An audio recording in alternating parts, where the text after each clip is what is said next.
Здравия всем слушателям, подписчикам моего канала. С вами Виктор Максименков, и в этом видео я предлагаю вам погрузиться в китайскую мифологию, для того чтобы выяснить, какой же на самом деле был мир недавнего прошлого, а именно сказочный мир, который в том числе описан и в мифах и легендах древнего Китая. Друзья, вы помните тот наглядный пример с кровью, как синтезит буквально за час разгруппировал эритроциты, восстанавливая нормальный процесс переноса кислорода. У меня возникает вопрос, что именно происходит на клеточном уровне, чтобы дать такой быстрый системный эффект. Ответ пришел из авторитетной международной лаборатории MacroLife Biotech Германия. Они провели исследования не на крови, а на генах наших иммунных клеток. Как оказалось, синтезит включает гены защиты сосудов от окислительного стресса, который повреждает стенки сосудов и ведет к атеросклерозу, переключает иммунитет на восстановление, усиливает гены, которые гасят хроническое воспаление, ту самую тихую угрозу для сердца и мозга. Клетки начинают работать в режиме ремонта, а не атаки. Влияет это все на гены долголетия. Это объясняет, почему эффект на кровь не случайность, а следствие глубокой клеточной регуляции. Полный отчет исследований в описании. Только для моих подписчиков скидка 20% по промокоду Виктор20. А прежде чем мы приступим к рассмотрению вопроса по сути, прошу обратить ваше внимание на эту таблицу мер, для того, чтобы вы понимали, какими мерами они оперировали в своих мифах. Я считаю, здесь есть небольшие ошибки, но все-таки хоть мы будем примерно понимать, о чем идет речь, чтобы понимать хоть какого роста, какую площадь занимали великаны и те же гиганты. Поэтому предлагаю перейти к рассмотрению вопроса по сути. Например, китайская мифология, опять же, богата преданиями о великанах.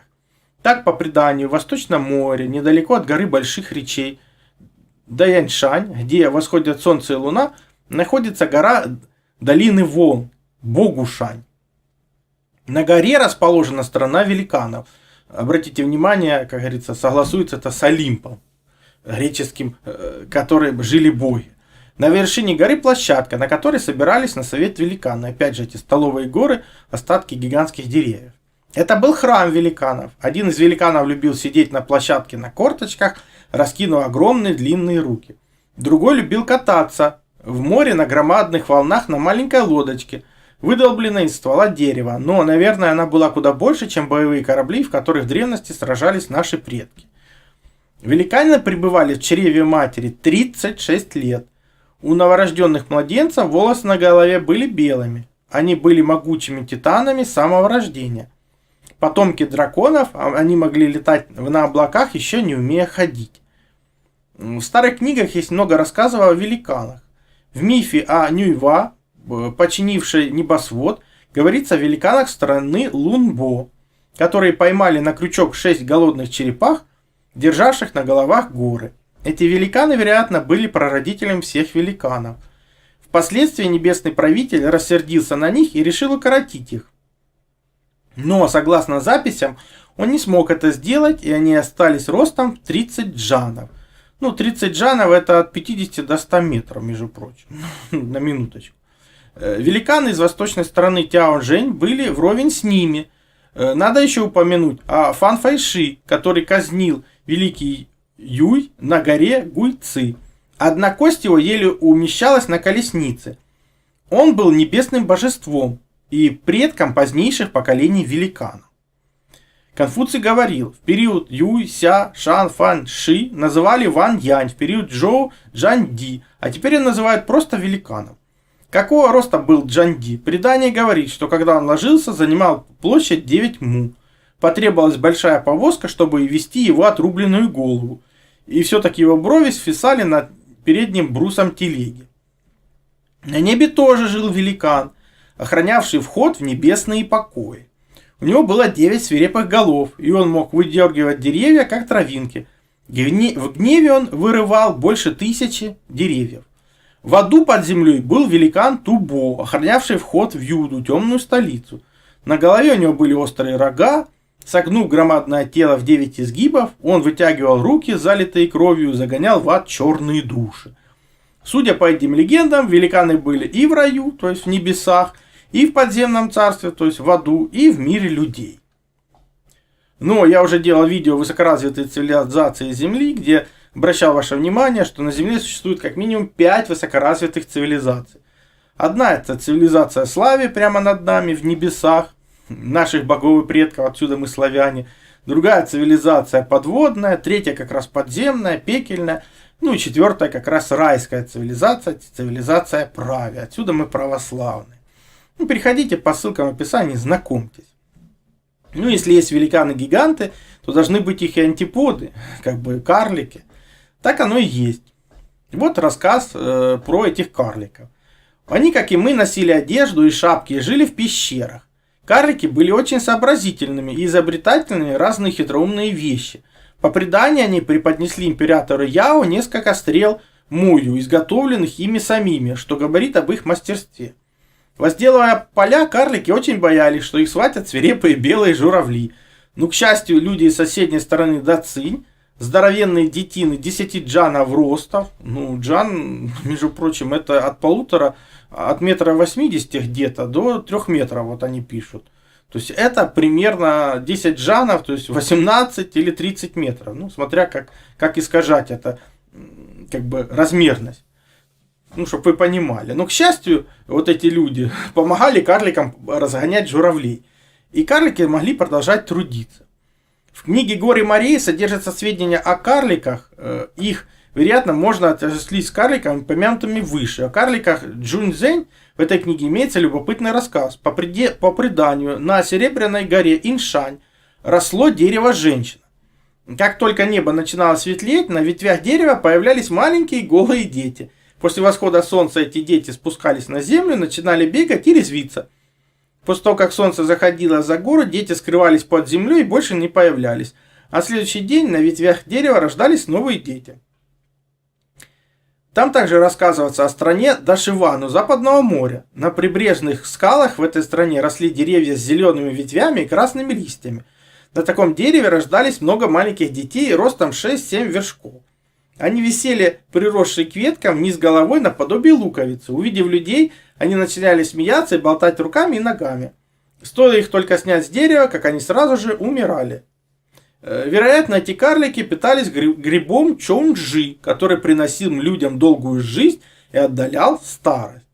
У Джен Энь в романе «Путешествие на запад» называют эти грибы плодами женьшеня и описывают, как ими питались свиноподобные джубаце. В книге Джон Ци есть басня о том, что на левом роге улитки существовала страна Куши, а на правом роге страна Маныпи. Правители обеих стран постоянно устраивали между собой жестокие битвы из-за территорий. На границах находилось бесчисленное количество погибших воинов. Победившая страна преследовала побежденных в течение полумесяца до полного их истощения. И после этого победители с песнями возвращались домой.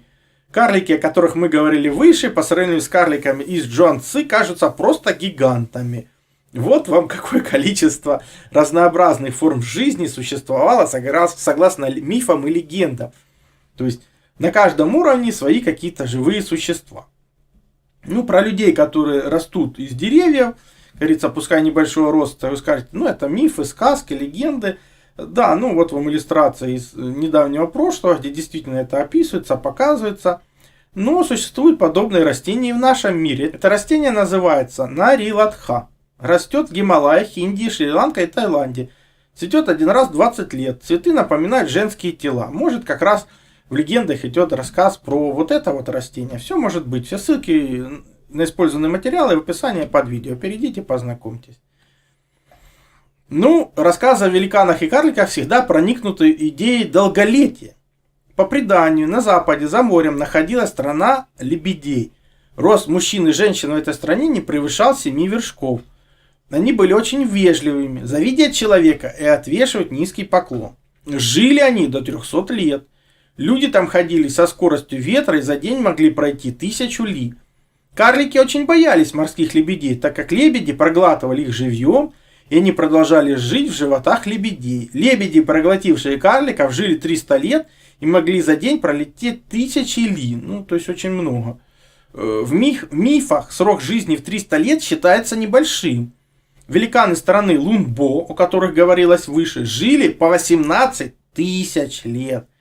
Карлики страны Чии, что у горы Юаньцзяо, по преданию жили до 10 тысяч лет. Жизнь их была бесконечна, как небо.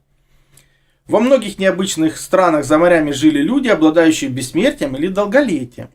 Например, на востоке, в стране благородных, жили долго. Кроме мяса домашних и диких животных, они употребляли в пищу приготовленные на пару цветы мунцзинь, красные, фиолетовые, белые. На западе тоже было немало стран, жители которых обладали долголетием. Например, в стране Сюньюньань у горы Цяньшань самый короткий срок жизни был не менее 800 лет. Жители, по-видимому, были потомками Хуанди с человеческими лицами и змеиными туловищами и хвостами, закрученными вокруг головы. Их облик почти не отличался от облика богов. Поблизости находился холм Сюньань. 4 змеи лежали свернувшись, охраняя его со всех сторон. Стрелки из лука не осмеливались направлять свои стрелы на запад, потому что там находился холм Сюань-Юань, священная земля Желтого Императора. На западе же было 2 страны, где водились необычные животные. Люди, ездившие на них верхом, жили очень долго. Одна из них называлась страной белых людей. У жителей этой страны все тело было белое, даже волосы на голове были белыми. Там жили звери Чэньхуан. По-видимому, они походили на лисиц, на спине у которых росли по 2 рога. Они бегали так быстро, как птицы в полете. И еще называли их Фэйхуан, летающие желтые. Отсюда пошло выражение Фэнхуан Тенда, то есть достигает цели. Люди, которым выпало счастье ездить на них, жили по 2000 лет. Другая страна называлась страной одноруких. Она находилась на крайнем западе в 40 тысячах ли от заставы Яшмовых ворот. Ее иногда называют страной одноногих. Какое из этих названий считать правильным, остается неясным. По преданию, жители этой страны умели делать различные хитроумные приспособления для ловли зверей и птиц. Они умели мастерить летающие колесницы, то есть виманы, как раз летающие колесницы прошлого, так называемые. Во время иньского княжества Тана такая колесница долетела до местности Юнчжоу и была уничтожена тогдашним правителем. Только спустя 10 лет, когда подул восточный ветер, вновь была изготовлена такая же колесница. На ней прилетели жители страны одноногих, и они смогли вернуться к себе. Поэтому можно предположить, что они были одноногими. Им было неудобно с одной ногой, и они выдумали различные приспособления, чтобы воспользоваться этот недостаток. Имели сведения, что у этих людей было по 3 глаза, что им, очевидно, помогало в труде. Они обычно ездили на белых в яблоках коня цзилянь, что значит счастливый и добрый. Кони были с красной гривой, шея напоминала петушиный хвост, и глаза блестели как золото. Те, кто ездил на них, могли жить 1000 лет. В этой стране водились также необычные птицы с 2 головами и оперением красно-желтого цвета. Жители некоторых стран не просто долго жили, а вообще были бессмертны. Например, в южной пустоши жил чернокожий народ бессмертных. В этой стране была гора Юань-Цюшань, круглый холм. На горе росло дерево бессмертия, ганьму, или сладкое дерево. Достаточно было съесть плод этого дерева, чтобы стать бессмертным. Это легенда фактически про золотые яблочки. Под горой протекал красный источник, и живая вода, соответственно. Глоток воды из этого источника давал долголетие. Поэтому люди там жили долго и не умирали. В западной пустоши находилась страна трехликих и одноруких. Они были потомками Джуаньсяня. По преданию, он тоже был бессмертным. Существовала еще страна Хужень, жители которой могли подниматься на небо и спускаться на землю. Это были потомки Янди с человеческими лицами и рыбьими туловищами. А они жили бесконечно долго или были бессмертными. Это фактически, скорее всего, вот эта подводная цивилизация, про которую я говорил в предыдущих видео. Самой любопытной страной, где жили бессмертные, можно считать страну людей без потомства в северо-западной пустыне. Но как могла существовать страна, если жители ее не имели детей? Люди в этой стране жили в пещерах и вели самый простой образ жизни. Иногда они питались одним воздуха, иногда мелкой рыбешкой, которую ловили в реках. Иногда они употребляли в пищу землю и глину.